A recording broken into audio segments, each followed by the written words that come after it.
Hi, Franklin Allaire here again, and welcome to part 2 of our video series. In this part, we're going to look at things that teachers and coaches should know about coaching a Science Olympiad team. We call it Coaching 101. We're also going to look at some of the events in a bit more detail, especially as you're going to find them in the rules manual. Speaking of which, remember in the previous presentation we said that in order to participate in Science Olympiad, you need to register online by going to www.hsso.org. As soon as you register, we send you the rules manual, which has everything that you and your students need to know about all of the events that you're going to participate in.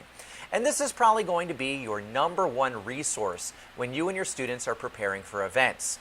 Now, I'll be very honest, it can be a little confusing to some students and teachers who are a little unfamiliar with the rules manual, so I'd like to take a few minutes and go over some of the things that you're going to find in the rules manuals after you register.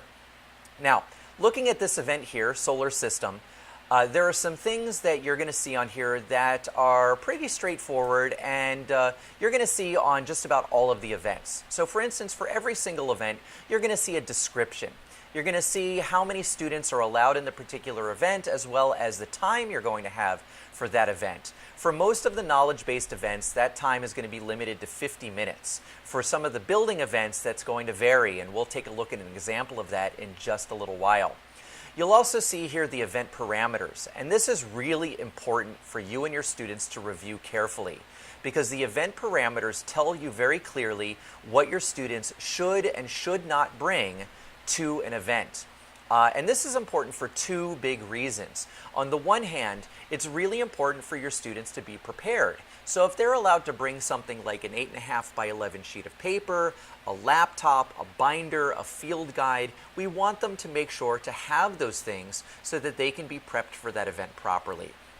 On the other hand, it's really important for your students to make sure that they bring appropriate safety equipment to the right event. And we don't want them to be disqualified if they don't have things like lab aprons, goggles, long sleeve shirts, or long pants for, let's say, a chemistry-based event. So please make sure to read over the event parameters very, very carefully with your students.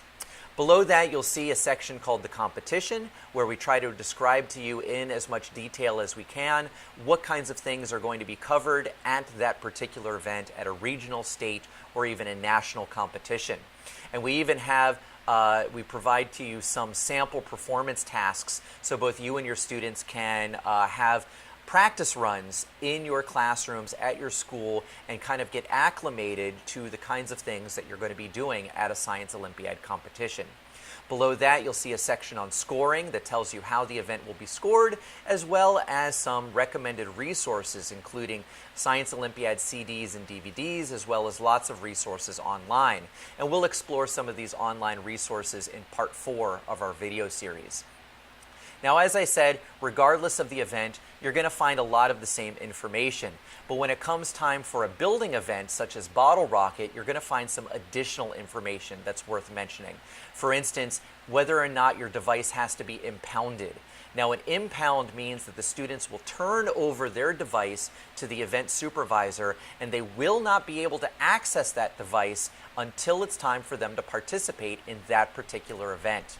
A lot of times for building events, there's some safety equipment required. You'll see here that eye protection is necessary for the Bottle Rocket event, but most importantly for the building events, you'll see construction parameters. And this very clearly states what students can and cannot use when they are constructing their devices. As always, if you have any questions about something that's in the rules manual, please don't hesitate to email us at hisciolympiad@gmail.com, and we'll try to answer your questions as best as we can. Now, the rules manual, as I mentioned, will be your #1 resource, but there are plenty of other things out there. The internet is a fantastic resource, and we'll explore some of those things in video number 4. But you also have teachers that develop binder systems full of information. Field guides are available, and of course you can go online to the national website and order CDs and DVDs for you and your students. #1 thing to do is to check and see what the permitted materials are for a particular event, so you and your students are not walking in with something that is not allowed, but also to make sure that you are bringing resources that you are allowed. But I also want to mention that occasionally there are rules changes and clarifications, so please make sure to go online to the national website, which is www.soinc.org, for any rules clarifications and rule changes throughout the year. The most important thing, though, that you, your coaches, and your students can do is to read the rules. About 95% of the questions that we get can be answered simply by referencing a rule that's in the rules manual. Now, an important question for you to answer about yourself is, are you one coach or 23 coaches, or are you 23 coaches all in one coach? It's very easy to get burnt out in Science Olympiad trying to be 23 coaches all in one coach. So we feel it's really important for you to find some help. Talk to your parents, talk to your fellow teachers, talk to industries that are in the area about having them help you with your Science Olympiad team, but make it very clear what the expectations are, what their responsibilities are, and of course what the liabilities are going to be working with middle school and or high school students. And this all comes back to your coaching philosophy, which we like to call win, place, or show. What is your purpose of having a Science Olympiad team? Some coaches are all about showing up, having a good time, and letting their students learn some things by doing some good science, and that's fine. Some coaches are about placing at a particular event or at a tournament overall, while there are other coaches that are in it to win it. Is there a right philosophy? Is there a wrong philosophy? No, there isn't. It all comes down to the purpose that you, your coaches, and your students have for forming a Science Olympiad team. Now, of course, where do you get started? New coaches are going to have the hardest time with generating student interest because you're a brand new team. It's a brand new activity, so you want to start as early as possible. You might want to have tryouts. You might want to approach students that are in your particular grade level. And again, we want to stress that there's no rule requiring you to participate in every single event. That being said, there is something about putting students into a situation where they aren't 100% comfortable with an event. You want to push them outside of their comfort area. You want to get them to learn some new things. But again, you do not have to participate in every single event. Because of course you want to consider your students' time commitment, and as teachers, we all understand that how the individual student builds into a team and that one size doesn't fit all.